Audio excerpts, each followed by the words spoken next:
today to talk about sending emails quickly and reliably from SendGrid. I know I'm in between you and happy hour and drinks, and so I know that you're probably pretty anxious to get to that. So if you take out a flash or anything during this talk, I understand.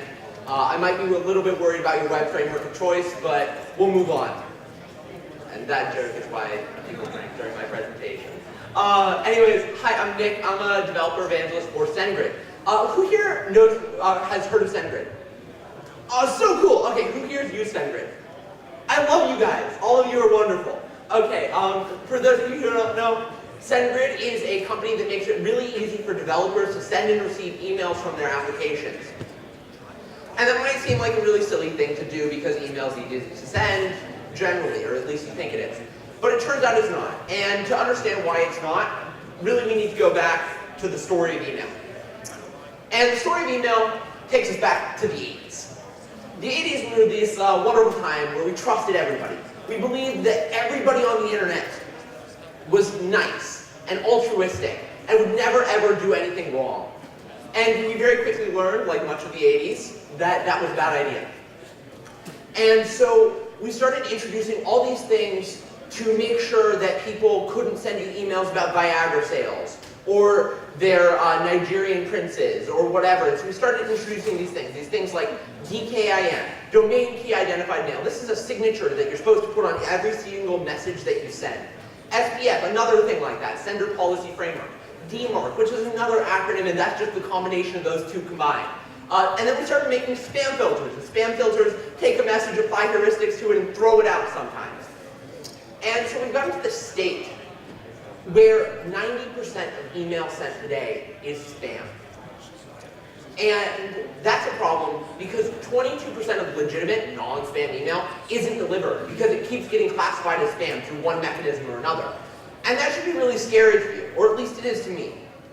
Because it means emails my users want, emails like, here's your password reset, or here's the invoice for the item you just purchased that you need to forward on to your HR, accounts receivable department, whatever. You don't get that. And so that's really scary. And so that's why companies like SendGrid exist. We make it really, really easy to send email and make sure it gets to people. We also make it easy to receive it and do cool stuff around it. But I'm going to talk mostly about sending email. There are two ways that you can send email through us, SMTP and web. SMTP is actually the way all email is sent in the end. It's this really chatty 9-step protocol where one server talks to another and it says, hey, can I send this message? Okay, cool, let's send it. You can send email through SendGrid with this, the problem being it's a little bit slow. The cool thing is, though, that SMTP is a standard. And what's cool about standards is it means that you can plug this into pretty much any application, change some credentials, and you're good to go with SendGrid or anybody else. So that's SMTP, but there's also HTTP as a transport mechanism, and that's really cool. I really like this because you can send push requests and a message sent. So that's awesome. And you can do that with SendGrid very easily. It's very quick and really easy to understand. We also have a whole bunch of client libraries that you can use to send email. We have them in most major languages. The bolded ones are obviously the ones that are built into Cloud Foundry by default, and then of course you can include any of these in Cloud Foundry anyways. And so we work really well with Cloud Foundry actually. We have a service through AppDirect, and what that means is with like 2 lines of code, you can get yourself a SendGrid account and get ready to send. In fact, here are the 2 lines. First, you do a CF create service. You say you want a SendGrid free plan.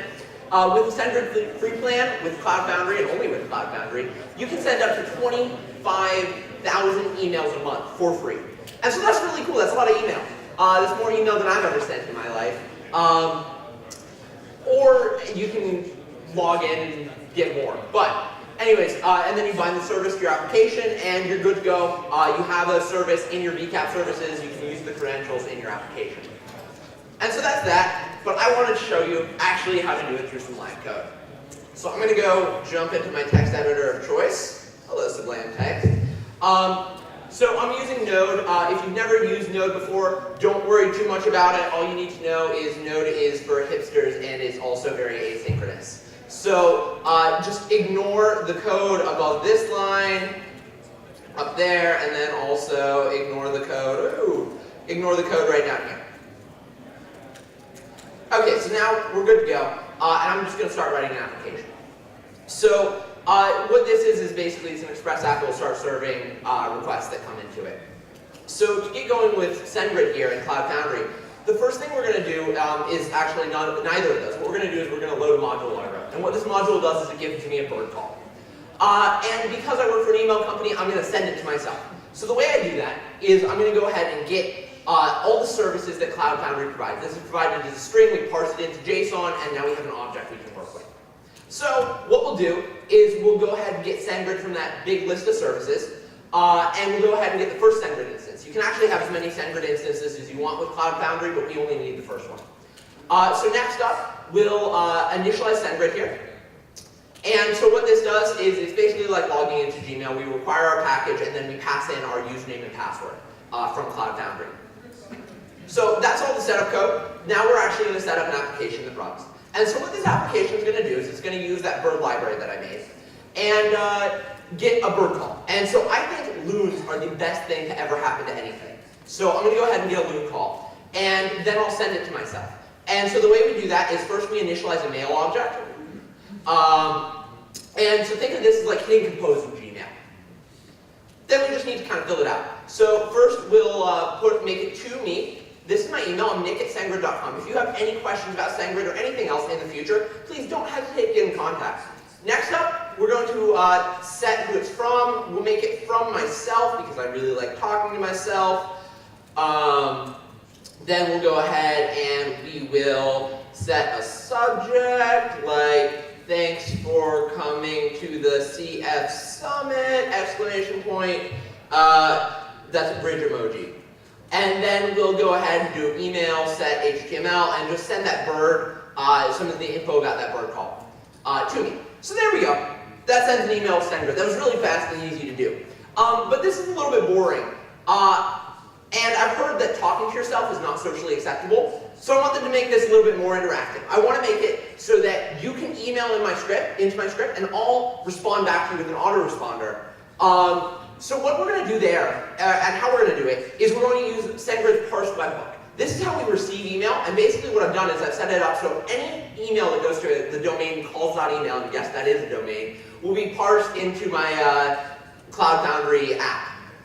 So what we'll do is we'll go into Express now, and we'll configure it a little bit more. So first, I want to respond back to you, so I'll get your email address. Since you're sending me an email, that will be in the from part of the email, so rect body from. And as much as I'd love to send you all loon calls, I think you have different favorite birds. So what I'll do is I will allow you to put in whatever bird you want in the subject. So rect body subject. And so now that's that. Now we'll get it deployed to Cloud Foundry. So the way we go ahead and do this is the first thing we'll do is we'll cf bind service. We'll bind the service to my application. And my application name is SendGrid Demo. And because I work for SendGrid, I named my instance of SendGrid, SendGrid is cool. Yeah, we are. Cool. And so now we're binding a service. There's an API call going off to Cloud Foundry. And now it's binding the service to my application. Cool. Done. So now we just have to push it. CF push, SendGrid Demo. Demo. Boom. Okay, so now it's pushing, and you're going to see some pushing code, blah, blah, blah, blah, blah. While it's pushing, though, I want you to get out your phones. And I want you to get into your email client and write me an email, but don't send it yet, to bird@calls.email. Everybody, get out your phones. I can see if you're doing it. Get it out right now. And send an email to bird@calls.email with the subject of your favorite bird, whatever that is. So if it's a pigeon, put pigeon. If it's a loon, put loon. Once this deploys, I'm going to ask you to hit send. When you hit send, you're going to start getting a whole bunch of, you're going to get an email. In that email, there will be a play button. Hit the play button, turn your phone's volume up, and let the bird call ring out throughout the room, okay? So if you want to test it out, you can actually send me an email, please@birdcalls.me, and that will actually work. Boom, like that. But anyways, if you want to see the real code and it actually working, it's all on GitHub under my username. I'm Nick Quinlan on GitHub, or you can follow me on Twitter as GayNickQ, where that's going to happen. So, thanks so much, everybody.